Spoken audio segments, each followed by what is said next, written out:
My name's Tyler with EZG Manufacturing, and today we're going to be changing some pistons in an HP20 pump.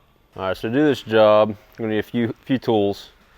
Your impact with an 1.5" socket, an 1/8" socket, a dead blow hammer, some sort of drift pin or punch, a little bit of grease, anti-seize, and of course either your full replacement pistons or your replacement seal kit.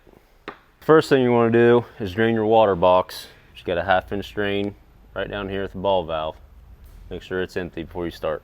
Alright, so now we're going to go and open up the hopper with your 1.5" socket.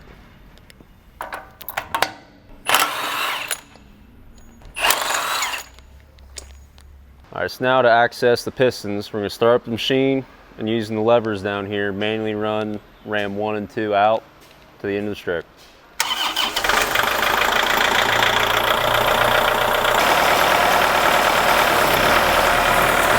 Alright, so this is what it should look like after you run the cylinders out to access the pistons. Alright, so now you're going to use your 1/8" socket to remove your piston bolts. And the process is the same for both of them, but for the purpose of the video, we're only going to do one. Alright, so now we're going to remove the bolts. Alright, go ahead and remove your water box lid so you can access the cylinders. Alright, so now we're going to fire the machine back up and run the cylinder back to where you can thread this into the end to press out your piston.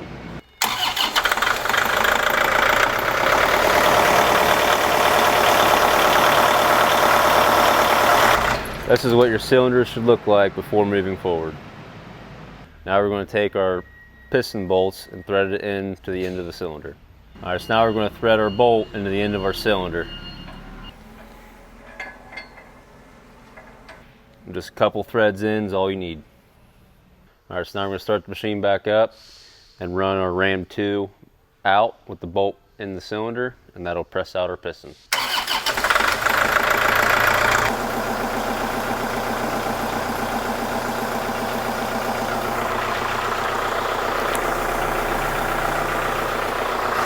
Alright, so now we can remove our bolt from the end of the cylinder.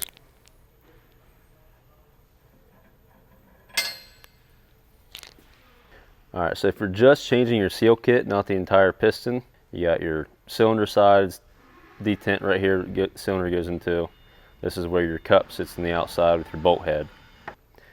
Something I want to point out here, on your lip seal, the lip that sticks up here needs to face the same side as the bolt head.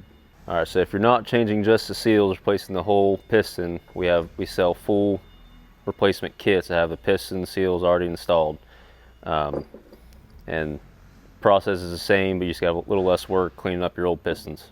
So for the sake of this video, we are putting the same piston we took out back in because these have already been changed. But for yours, you're going to want to put, of course, your new piston or seals back in. To ease installation, we're going to grease our piston, put some anti-seize on the threads of our bolt.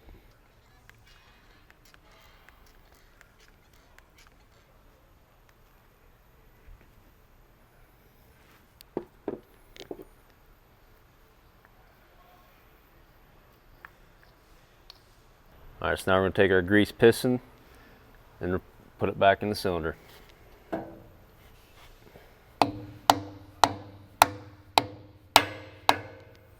Yes, it may be necessary to use a drift pin to line up your cylinder with your piston.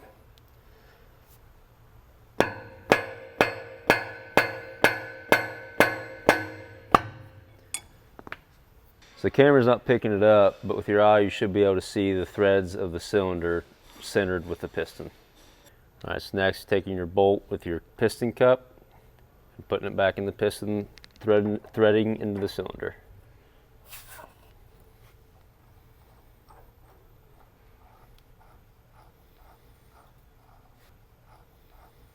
Next, go ahead and tighten up the piston bolt. So once you get both your pistons changed, you're good to go ahead and close the hopper.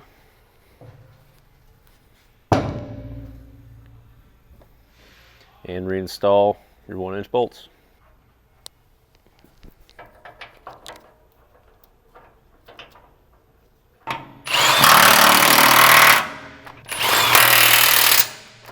Yes, now you got all your pistons changed. All it's left to do is refill your slosh box, reinstall the lid. She's ready for service again.